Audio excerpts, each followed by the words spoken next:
Welcome to Conversations with Frank Fabozzi. This series is brought to you by the CFA Institute Research and Policy Center. My guest today is Marcos López de Prado. Actually, I should say Don Marcos López de Prado, and I'll explain why shortly. Marcos is a professor of practice at Cornell University, where he teaches financial machine learning, and he's the global head of quantitative research and development at Abu Dhabi's Investment Authority, Adia, one of the largest sovereign wealth funds. Before joining Adia, Marcos was also a partner and the first head of machine learning at AQR Capital Management and a senior managing director at Guggenheim Partners, where he founded and led the quantitative investment strategies business and managed about $13 billion in assets. Marcos has helped modernize finance for the past 25 years by pioneering widely used machine learning and statistical inference methods, and by implementing the big science paradigm of national laboratories at some of the largest investment corporations. In recognition of his work, Marcos has received various scientific state and industry awards. The SSRN ranks him among the 10 most read authors in economics, and the U.S. Congress has invited him to testify on AI policy. In today's discussion, we'll explore key topics in quantitative finance and investing, including the responsible use of AI in financial machine learning, the challenges of black box models, and the importance of causal inference for robust investment strategies. Our conversation will also address the limitations of traditional factor investing and the potential of causal discovery models to transform how we understand and apply financial models. Welcome, Marcos. Thank you, Frank. It's a pleasure to be here. Thank you. Now let me explain why I called you Don. Earlier this month, the King of Spain gave you a knighthood. Can you tell us about it? And by the way, I actually originally tried to put on the screen the flag of Spain, but it didn't work out well. But congratulations, and you want to discuss that a little bit? Yes, thank you, Frank. His Majesty King Felipe VI and the government of Spain appointed me Knight Officer of the Royal Order of Civil Merit. So this is an order that includes heads of state and diplomats, scientists, artists, anybody really who has made a contribution to society. In my case, the award citation recognizes services to science and the global investment industry. Now, to me, what it means is that governments begin to accept that when applied responsibly, quantitative finance can benefit society as a whole by enabling better decision-making, by enabling better policy design. And I find that this to be a remarkable turn of events, considering the public image that our field had following the great financial crisis. You may recall Warren Buffett's branding of derivatives as financial weapons of mass distraction, or his remark, beware geeks bearing formulas. I'm not aware of other quantitative researchers who have been knighted for their work in finance so far, but I hope that more will follow soon as we continue to demonstrate our positive contributions to society. Quickly tell them why, when I wrote to you and said, sir, which is the normal way to address someone who's been knighted, you said, no, it's Don. And the only understanding I have Don is from The Godfather, Don Corleone, Don. So Frank, I know that you love history. So here is the fun fact. Don comes from Latin. It means dominus, which literally translates as Lord. And perhaps when you watch series like Rome or anything that is related to the Roman Republic or the Roman Empire, you see that in fact they use dominus. So Don is the abbreviation of dominus, and the way it entered into Spanish and Italian is also used in Portuguese is through Latin. It has been used for over 2,000 years as a title of respect And that's why people like Don Rodrigo, from El Cid, right? Or Don John of Austria, the naval commander of the Battle of Lepanto, or Don Quixote, those who like literature. So it has been used for 2,000 years. In the 20th century, I guess mafia bosses realized that it meant a title of respect, and they just decided to borrow it. Now, the interesting fact is that they actually use it incorrectly. It should be used always with the first name, not with the last name. Ah, okay. Well, I know we have a long agenda, but you got to tell them, when I interviewed you, was it about 3 or 4 years ago? Tell, Yes. tell them how I forecasted this. Well, you forecasted, to my amazement, you asked whether I would rather receive the Nobel Prize or a title like a Sir, a Knighthood. And I said, look, a Nobel Prize is off the cards. And of course, a Knighthood would be nice, but kings don't knight quants. We do not have that reputation for making a contribution to society that would merit a knighthood. But look, you proved me wrong. I hope you prove me wrong again. Well, tell us about the Adia Lab. Yes. So Adia Lab is a independent laboratory that uh, is separate from any investment management activities. This is a laboratory that Adia has set up to pursue basic and applied scientific research in data science and supercomputing. It is supported by the Abu Dhabi Investment Authority, and it has an independent advisory board comprised of world experts, including winners of the Nobel Prize, Turing Award, Gödel Prize, Rousseau, Gordon Bell. So it's really a top-notch advisory board of scientific minds, and our goal is to advance fundamental and applied research on societally important problems such as climate change, public health, digital economy, and of particular relevance to me, supercomputing and trustworthy AI. Well, how is AI used and misused in investing? It is, so as you know, going back to 2018, I published probably the first book on financial machine learning. In that book, I warn against the dangers of black box prediction models in investing. Over the past 7 years, we have witnessed the proliferation of AI in investing, with some researchers acting more responsibly than others. For example, a responsible use of AI would include data labeling, feature engineering, meta labeling, explainable AI, causal discovery, robust portfolio optimization. And irresponsible uses of AI would include stock picking, price prediction, risk on, risk off decisions. Uh, I'm certainly skeptical of the so-called auto ML approaches. The reason is the signal to noise ratio in investing is structurally low due to extreme competition among market participants.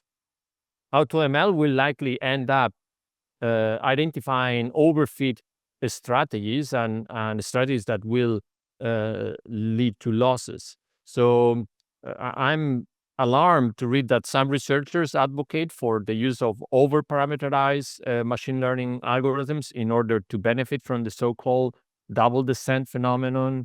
I find that dangerous, and especially considering how dynamic economic systems are, where we cannot assume that the parameters of the data generating process remain constant. Yeah. I suspect you get this question a lot. If a black box model produces accurate forecasts, does it matter why? Yes, it matters why, and the reason is this: a black box model tends to overfit to a very particular associational pattern in the data, which is not understood by the researcher. That's why we call it the black box. These associational patterns may not occur out of sample, or they may cease to occur at a random time, which is again unpredictable given the opacity of the model. In other words, a black box machine learning model is not robust to parameter shift, and thus they are generally unsuitable for modeling complex dynamic systems like financial markets.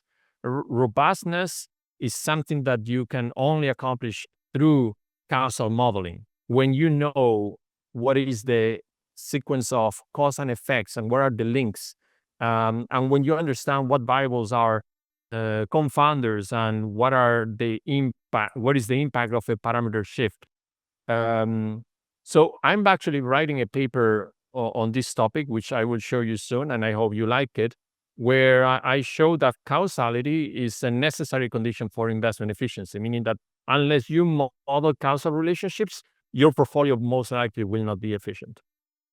Yeah, very good. Now, you've written a couple of papers talking about why you believe factor investing has failed. Can you explain your reasoning and can you offer a solution?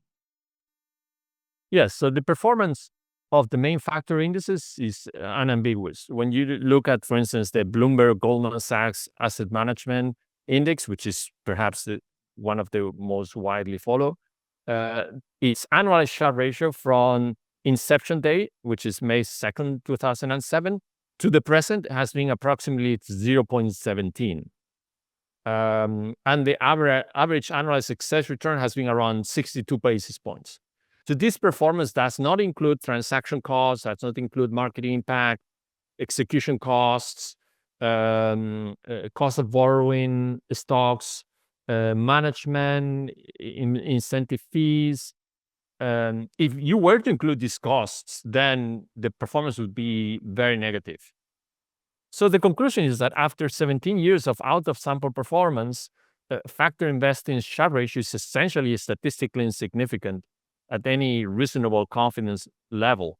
That does not mean that every factor investing fund has failed or should fail, because implementations differ, but and some funds have been more lucky than others to the particular date.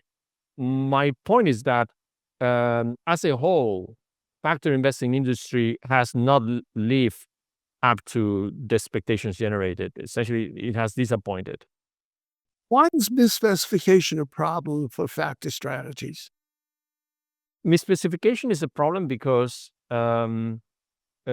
factor strategies are designed to profit from exposures to common non-diversifiable risk characteristics that are rewarded by the market, let's say value or quality. Measuring that market reward, which is what we call the risk premium, requires that the model is correctly specified. If the factor model is misspecified, then the risk premium, the estimate of the risk premium will be biased, and the factor model will underperform. Specification errors are much more dangerous than factor investors than previously thought. And the lack of concern for specification errors is a serious flaw in factor investing literature.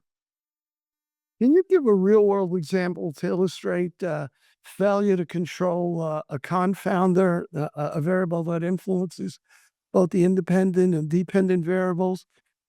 I'm sorry, independent variable, both of them in a strategy, and one of over-controlling for a collider variable that's caused by two or more variables in a model. Yeah, and also explain what you mean by, I've heard you talk about collider bias. Yes. So consider the canonical Fama-French three-factor model. That model attempts to explain the cross-section of average stock returns as a function of overall market excess returns and exposures to value and size factors. So this model, when you look at the regression, it treats these explanatory variables as if they were independent causes of stock excess returns. However, the empirical evidence seems to indicate that the reality is much more complex. Suppose, for instance, that the momentum factor influences both value and excess returns, and that the value and excess returns both influence the size factor. That means that momentum is a confounder and size is a collider. failure to control for momentum, being a confounder, introduces a bias, which we call confounder bias. And controlling for size, which is a collider, very likely collider, then it will introduce another bias, which is called the collider bias. And both biases mean that they can be so strong as to change the sign of the beta, meaning that you end up buying stocks that you should be selling, and you end up selling stocks that you should be buying. So the result is that a misspecified model can yield to systematic losses, even if the risk premium remains constant and the beta has been estimated with the correct sign. And the reason is because these biases introduce situations where the strategy will lose money, and will lose money systematically. Now, and that collider bias, if you're ignorant of it, how does that add to the likelihood of fee hacking? Yes, so this is a very serious problem that has not been understood until now. When you think of a collider is in effect to the effect that we are trying to estimate and to another variable. So what happens is that when you control for this collider, which is not a cause of the effect that you're trying to model, you are increasing the R square in an artificial way. Essentially, you are inflating the R square. And at the same time, you are also reducing the value, your p-values. This means that following the econometric canon, you will very likely prefer and choose a model that is misspecified over a correctly specified model. So perhaps the correctly specified model has an R square of 5%, but the model that is over controlling for the collider may have an R square of 0.5. And the p-values of the incorrectly specified model will be essentially 0. So of course, the author of the paper prefers that model, which is misspecified. And what this means is that the current econometric canon is favoring misspecified models over correctly specified models. This is probably one of the reasons behind the factor zoo. The factor zoo is very likely, in addition to the result of backtest overfitting and multiple testing, etc., which is something I've also published about. Another very strong reason is that the econometric canon is favoring all of these false positives caused by collider bias. And again, collider bias increases the R squared, decreases the p-value, and therefore crowds out the correctly specified models. Wow. Can we fix this with historical backtests? Can we fix the misspecification problem with historical backtest? If not, why not? And if backtesting cannot fix the problem, what can be done? Yeah, backtests cannot fix this problem. Historical backtests are very helpful in helping us estimate the performance of a strategy, assuming that history will repeat itself. Now, they cannot help us address factor misspecification for two reasons. Number one, it is trivial to turn out the output of a misspecified factor model into a promising backtest just by changing, let's say, a trading rule or changing the number of portfolios or the hedging rule. There are a number of parameters in a strategy that you can manipulate to turn a misspecified model into a model that appears to work well. And that has nothing to do with the model specification. The model will be misspecified, and yet you can build an apparently profitable backtest based on a misspecified model. So that's number one. The backtest will not help you correctly specify the model. The second reason is that backtests do not model the data generating process. They essentially produce a P&L, but there is no understanding of where the money comes from. What is the cause of these profits? Therefore, a backtest cannot tell us how much better, how can we fix the model specification.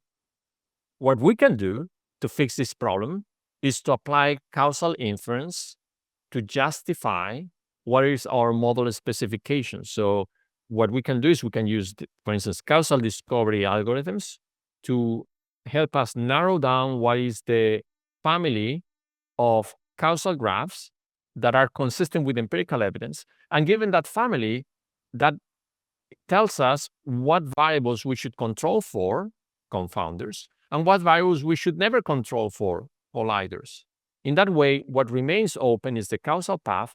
This informs our model specification, not that just status square, not the p-values, but the causal graph. And once we have this correct specification, then we know that the beta is less biased or more likely to be unbiased. How are these findings connected to the academic work on overparameterized machine learning algorithms? Great. Look, in recent years, the number of academic authors, have proposed the development of investment strategies where predictors include millions of synthetically generated variables. In Monte Carlo experiments, these authors find that such overparameterized models perform well in predicting test sets produced by the same data generating process used to fit the algorithm. But that's not a surprise, right? You have a data generating process that generates some data, and then you test the overly parameterized model on data drawn from exactly the same process that used to create the train set, and the results are appealing. But the problem is that the underlying assumption behind this approach is that the parameters of the data generating process remain constant. Now, that's absurd in finance. We know that financial systems are extremely dynamic. Parameters change all the time. So to assume that parameters do not change is not realistic.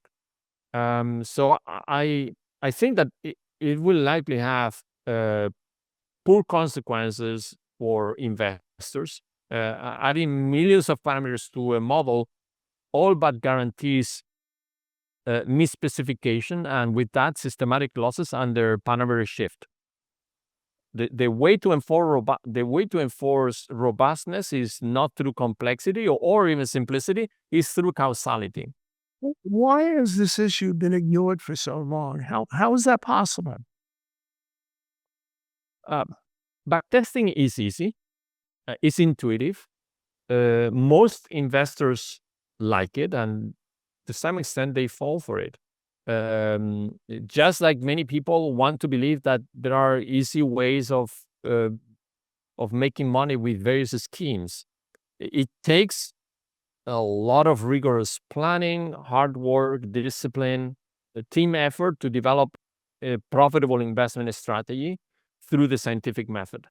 So another reason is that there is still a lot of inertia and resistance among the academic old guard to any form of change. And you know that, Frank, that it's very hard to get the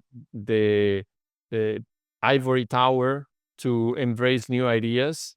This is why we launched a new journal, the Journal of Financial Data Science. And you have been a thought leader in so many ways in that respect. So it is hard for the old guard to change, and they will resist, particularly when it challenges the tenets that have been held as sacred for over 60 years. Why is interest in causality and investing growing now? I know you've done a book on it. I've done a lot of work on it. We know other people who've worked in that area. Why interest in the area? Causal inference has made great strides over the past few years. There is a growing body of mathematical techniques that allow researchers to discover the causal graph responsible for associated observe associations. In the past, researchers had to guess their model specifications. Today, we can do much better than that. We do not need to guess. There are a number of algorithms that help us narrow down the family of causal graphs consistent with the observed associations. And this definitely has important implications for factor investing performance. I think that more and more people will realize that we can do much better than fitting some regressors in order to maximize the adjusted R-square. What's the likelihood of your ideas being taken up in the industry? If you think they are likely to face resistance, why so? I think that there is some resistance in academia, not in the industry, not at all. On the contrary, I would say that the industry and investors are ready for causal factor investing. When Bailey, Borwen, and I first published our proofs on backtest overfitting over 10 years ago, we knew that there would be resistance from various special interest groups.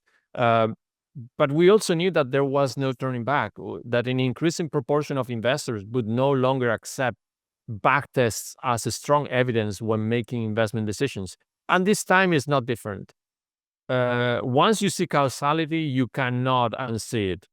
It may take a few years, but eventually the industry will evolve to no longer be content with correlations of unknown origin. Can a causal discovery approach to factor investing, in theory, discover all the true sources of alpha? Not all the true sources of alpha, but it definitely will help us identify some sources that are reliable. The objective of causal factor investing is not to extract the last drop of alpha, is to make sure that we identify some sources of alpha that are robust, that are stable, that are consistent, that they are not subject to all of these fluctuations that we observe in the current factors as a result of parameter shift. And once you have a model that is more stable, that allows you to deploy capital more efficiently. That's one of the main benefits of causality, is that as a result of identifying what are the robust sources of alpha, you can invest in risk that is truly rewarded. In your view, what are the most useful causal discovery algorithms and why?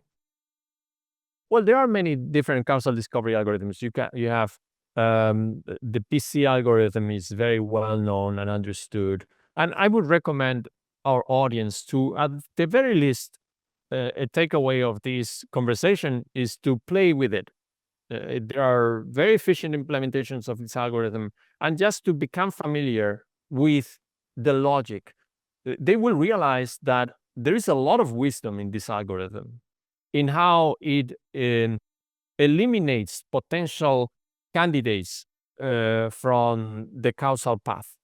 And even though the PC algorithm is not the best or the most general, it's a great introduction to a great number of algorithms that have been developed over the past 10 years. As I said, this is a very nascent and new field of research. We should all become familiar with it, and the PC algorithm is a great start. Can you tell me the story of how you originally became interested in causality in the context of investing and factor investing in particular, and what prompted your interest? How did you start to investigate the problem? When was that? Yes, so Frank, going back over a decade, you remember that you and I discussed very often all of the issues with backtest overfitting and p-hacking, and we were both frustrated. So it took a while for these ideas to permeate, but now it's widely accepted that backtest overfitting and p-hacking are a problem, and they are largely responsible for the replication crisis in finance. And similarly, for many years, I've been stressing the importance of declaring all variables, all assumptions involved in a model through a causal graph. When you look at my 2018 book, my 2020 book, I insist in the need to utilize causal graphs to explain all of the assumptions that are otherwise implicit in the model. All of these choices that the researcher has made in order to come up with the model that they are utilizing.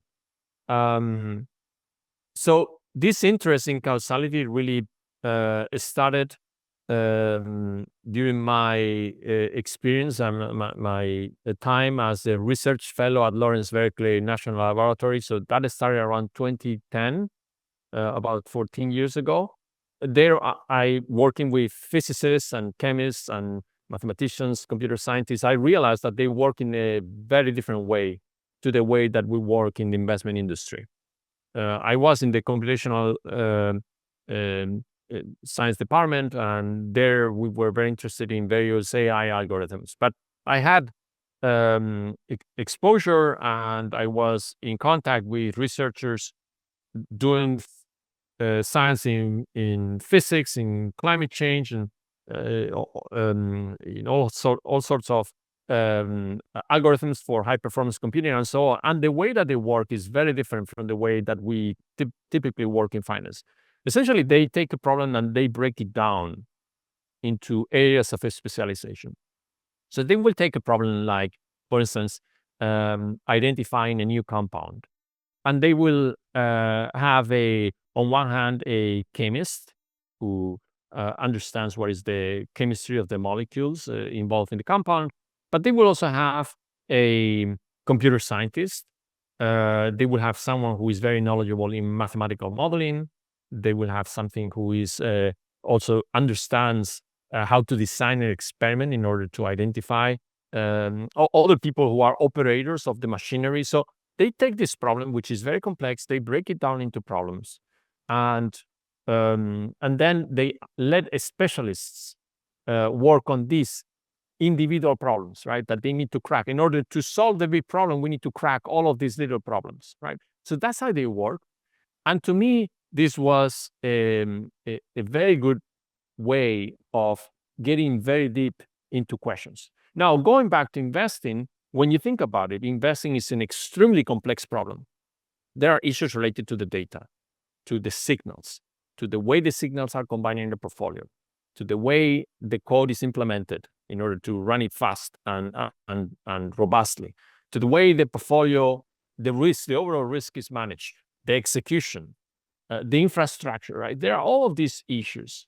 And each of these issues really requires a lifelong specialization. Well, one of these issues is for sure causal theories, right? In order to develop strategies that are robust, we need to understand where the alpha comes from and why it's supposed to continue to work going forward. So that's part of the area of specialization that I find is missing in many organizations. There are many people who essentially take some data, they run some backtests, and they put it into production. But there is no understanding of why the strategy is supposed to work. So to me, that was a call to action, that causality was a missing piece in the investment process. As we can see, for instance, in factor investing, where there is no causal statement. To this day, nobody can say why, for instance, momentum is supposed to be a cause of returns. There is no causal theory. What is presented is empirical evidence of what is called an anomaly. But what is missing is the development of a causal theory that explains why these variables depend on each other. Now, what further work do you plan on doing in this area? Particularly, I believe there's a book coming out. It will eventually. I'm not working on a book right now, but what I did is last year I published a book with Cambridge titled Causal Factor Investing. There I explained how financial econometricians were confounding correlation with causation. and argued that factor investing could not become scientific until it embraced experimentation framework of causal inference. In why has factor investing failed, which is a paper I published with Vincent Zunekin. We both together, we showed that the losses experienced by factor investing strategies are not necessarily viewed to time-bearing risk premia, but are entirely consistent with avoidable specification errors. Causal factor investing is a new field of research, separate but related to traditional associational factor investing, and we are very interested in continuing to develop the foundations of this new field, where hopefully what we will get is we can establish some factors where we know when these factors are supposed to operate and when not. That will address, for instance, the question of time-bearing risk premia, and the question on why is it that value sometimes appears to work and sometimes it doesn't. There is no theory for that. Nobody can tell us in the factor investing community why some factors are supposed to work sometimes and sometimes not. So this is a foundation that is missing, and it will definitely make investing more scientific. Yeah. By the way, you focused on the investing area. There's a lot of very interesting applications on restructuring corporations based on estimates, the deployment of models in that area, and there's some pretty good software that's available on it. Let me go back to the misspecification because it's interesting. Is there a way to estimate what misspecification is costing investors, or do I have to turn to Musk to be able to tell me what that is? So this is a great question. It's very difficult to answer, but let me play here a bit of a back of the envelope calculation. It is estimated that in excess of $3 trillion are currently invested in various factors. And it is conceivable that a substantial portion of these funds have been allocated to structurally flawed strategies where the model is misspecified. So the potential impact is clearly very significant. How much? Well, let's think about it. When you have $3 trillion allocated to strategies that are misspecified, where the expected return is essentially zero, as I have explained earlier, when you look at the Bloomberg Goldman Sachs index, this is a huge cost of opportunity over several years. So over several years, we are probably talking about hundreds of billions of dollars in cost of opportunity. Even if the strategies do not lose money, the problem is that you could have made more money if you have invested in the true strategies or true factors. Okay. Last question. If you were designing the ideal curriculum for someone who wanted to be a quant investor, what would you include in it? Look, I would include definitely a good foundation in discrete math. I feel that our programs are lacking in some more modern mathematical areas. I'm thinking of graph theory, topology, combinatorial math. We know that the programs are very heavily oriented towards calculus, which is great, and analysis, fantastic. There is also some linear algebra. That's very good. But where are graph models? And why are graph models important in finance? Well, because we use them all the time without knowing. Think, for instance, of MACI classification. That's a tree structure, right? You have level 1, 2, 3, 4, and it's a tree structure. Now, it appears that finance practitioners, somehow they are intuitively working with these classifications, with these hierarchies. But even though practitioners understand that these classifications and hierarchies are important, we are not teaching students at university the math that is needed to work with these categories, with these classifications, and with these hierarchies. Graph theory definitely is missing and lacking. And as I said, graph theory, I could say also networks, modeling of networks, and then very general machine learning topics. I don't think that there are many programs out there that go beyond econometrics. Econometrics is a great base, right? And people should study that foundation. There are very important theorems that should be learned. But what are we teaching our students beyond linear models? And what are we teaching them beyond factor models? How familiar are our students with TSNE or with hierarchical clustering algorithms or with ensemble methods or with methods that utilize cross-validation for estimating generalization errors? So all of these things are missing, and I would invite our students to try to learn them, and hopefully, Frank, you and I, as we continue to push for this journal, which has been, I have to say, quite successful thanks to you, the Journal of Financial Data Science, that hopefully, eventually, universities will realize that there is a huge opportunity for utilizing these techniques that are being used in various fields, in engineering, in medicine, in biology, in chemistry. You look at quantitative books in chemistry, and all of them, they have machine learning methods. Why is it that our programs do not have courses in machine learning? So to me, this is something missing. And going one step beyond machine learning is causal AI, right? These are AI algorithms that do not only identify associations, but they identify causal structures, which is extremely important in finance, given that the signal-to-noise ratio is so low. This is one of the reasons why I think our journal has been successful, is because many times there, and why we are putting more educational pieces, not only in there, but also in the journal portfolio management and in JPM.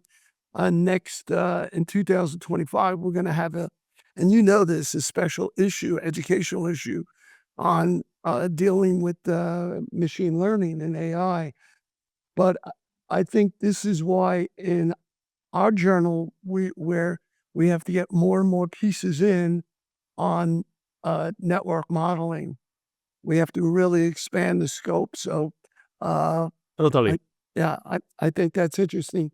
Meanwhile, Don Marcos, I greatly appreciate all your time, and I'm sure people are going to learn a great deal from this presentation. Hope I get to talk to you about other topics if you have the time. I appreciate it. Frank, let me say, we go a long way back. We have been friends for many years. It's always a treat to speak with you. I have to say, and I always say it when I have an opportunity to students, that going back to when I was a student at university, I read your books, I learned a lot, and to a very large extent, to the extent that I have been able to add something to the community is because of the education I received by reading your books. Well, thank you very much. I appreciate it. And I learned I couldn't even get started in the machine learning field if I had not read your books. So thank you. Hopefully this discussion will increase the royalty rate for both of us. Thank you very much. Take care. Thank you, Frank. Thank you, really.